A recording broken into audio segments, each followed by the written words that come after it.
नमस्कार देवियों और सज्जनों, मैं हूं नियम छेत्री और आज ज्ञान के इस महाकुंभ में आपका बहुत बहुत स्वागत है। आज हम एक ऐसे विषय पर बात करने जा रहे हैं जो हमारी संस्कृति, हमारी परंपरा और हमारे अस्तित्व की जड़ों से जुड़ा है।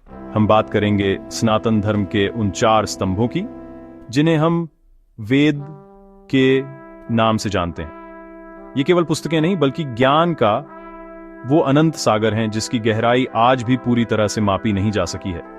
ये वो आधारशिला है जिस पर हिंदू धर्म का विशाल भवन खड़ा है और इन्हें सनातन धर्म के सबसे पवित्र और आधारभूत ग्रंथ होने का गौरव प्राप्त है। वेद ये शब्द संस्कृत की विद धातु से बना है जिसका सीधा और सरल अर्थ है ज्ञान। लेकिन ये कोई साधारण ज्ञान नहीं है, ये वो परम ज्ञान है जो सृष्टि के रहस्यों को खोलता है, जीवन के उद्देश्य को समझाता है और मनुष्य को उसके सच्चे स्वरूप से परिचित कराता है। इसीलिए इन ग्रंथों को श्रुति भी कहा जाता है। श्रुति अर्थात जो सुना गया।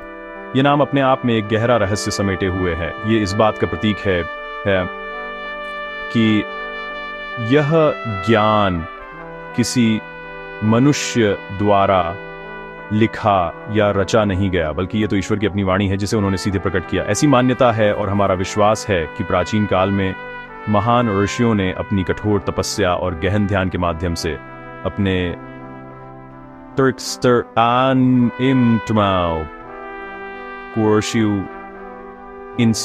इतना शुद्ध और निर्मल कर लिया था कि वे सीधे ब्रह्मांडीय चेतना से जुड़ गए। उसी समाधि की अवस्था में उन्हें यह दिव्य ज्ञान सीधे ईश्वर से प्राप्त हुआ जिसे उन्होंने सुनकर कंठस्थ कर लिया और फिर पीढ़ी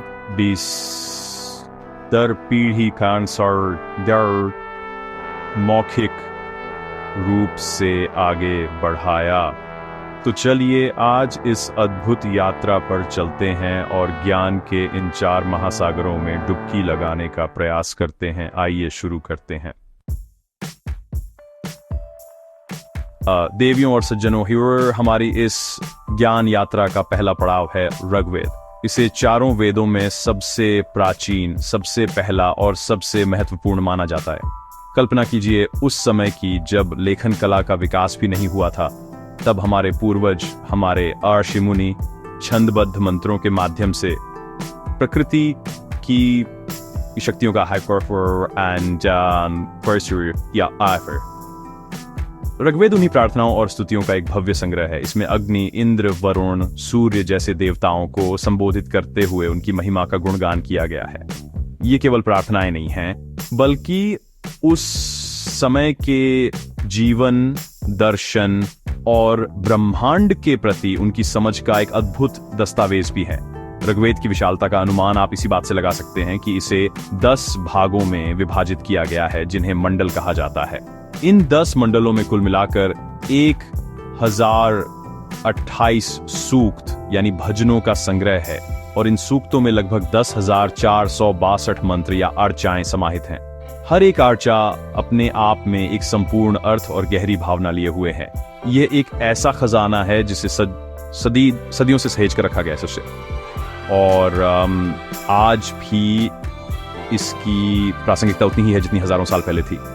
यह हमें सिखाता है कि कैसे कृतज्ञता और सम्मान के साथ प्रकृति और दिव्य शक्तियों से जुड़ा जाए। और हाँ, एक बहुत ही महत्वपूर्ण बात, हम सबने अपने जीवन में कभी ना कभी गायत्री मंत्र का जाप किया होगा या उसे सुना होगा।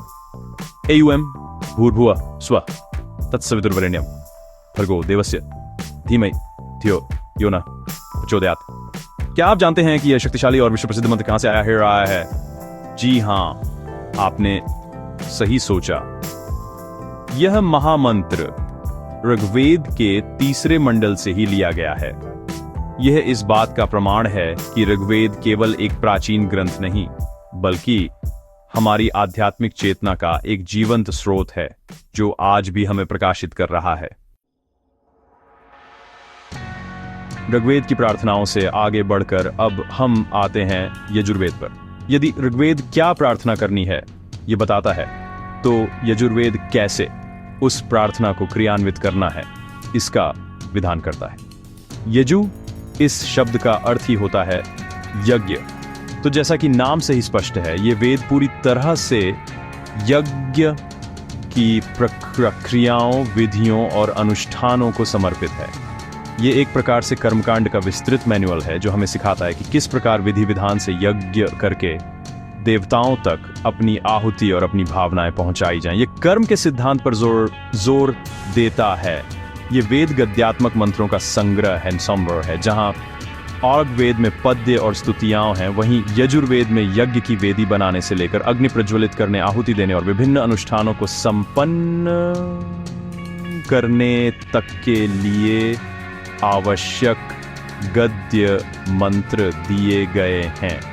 यज्ञ के समय जो मुख्य पुरोहित, जिन्हें अध्वर्यु कहा जाता है, इन मंत्रों का पाठ करते हुए यज्ञ को संपन्न कराते थे। यह हमें दिखाता है कि हमारे पूर्वजों के लिए केवल भावना ही नहीं, बल्कि उस भावना को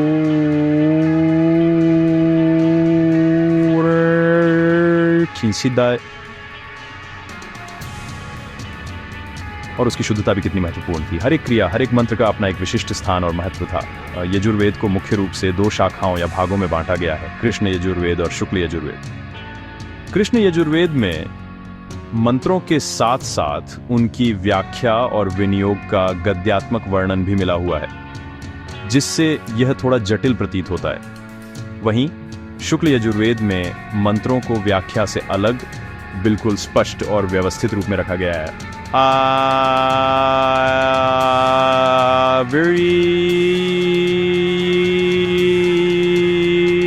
हमें उस समय की विभिन्न गुरु शिष्य परंपराओं और ज्ञान को संरक्षित करने की उनकी अद्भुत प्रणालियों की एक झलक देता है। यह दिखाता है कि ज्ञान को हर किसी तक पहुंचाने के लिए कितने प्रयास किए गए। देवियों और सज्जनों, अब हम वेदों की उस शाखा की ओर बढ़ रहे हैं जो सीधे हमारे हृदय के तारों को झंकृत करती है। हम बात कर रहे हैं सामवेद की।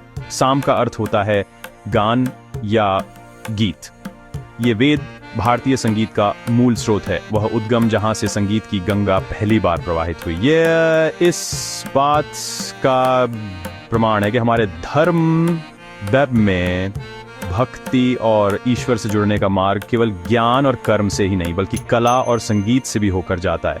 सामवेद हमें सिखाता है कि कैसे सुर और लय के माध्यम से अपनी प्रार्थनाओं को और भी अधिक प्रभावशाली और भावपूर्ण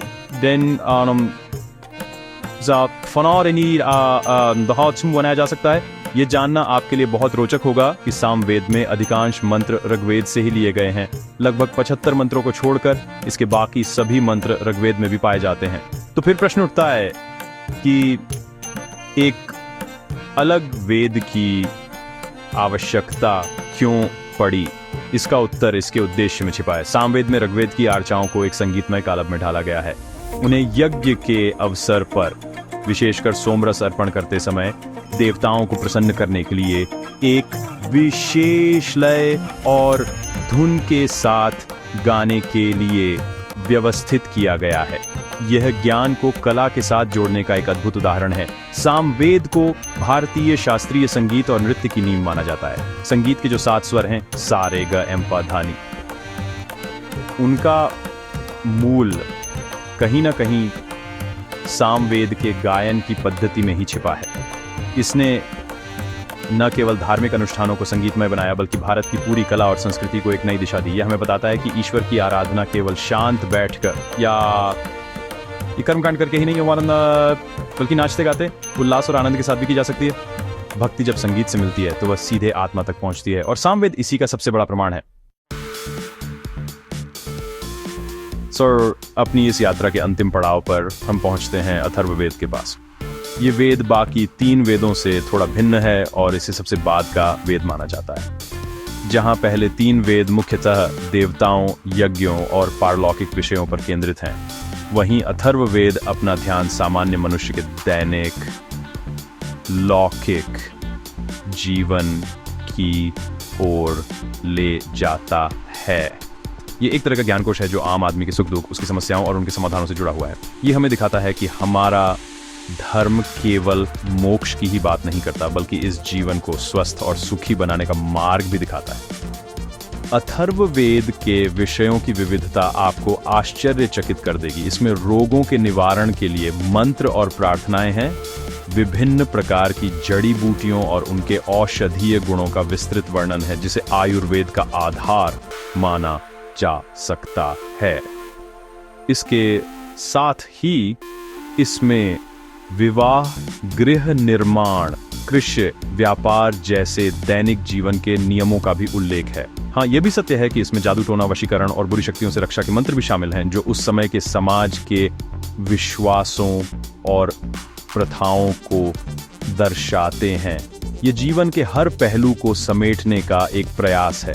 अथर्ववेद को ब्रह्मवेद भी कहा जाता है, क्योंकि यह ब्रह्म ज्ञान यानी परम सत्य के ज्ञान की भी चर्चा करता है। इसमें ज्ञान, कर्म और उपासना तीनों का एक अद्भुत समन्वय देखने को मिलता है। यह हमें सिखाता है कि आध्यात्मिक उन्नति के लिए सांसारिक जीवन को त्यागना आवश्यक नहीं है, बल्कि अपने दैनिक कर्तव्यों को निभाते हुए ज्ञान और भक्ति के मार्ग पर चलकर भी परम लक्ष्य को प्राप्त किया जा सकता है। यह वेद जीवन की समग्रता का उत्सव मनाता है और इसीलिए यह आज के समय में भी अत्यंत प्रासंगिक है।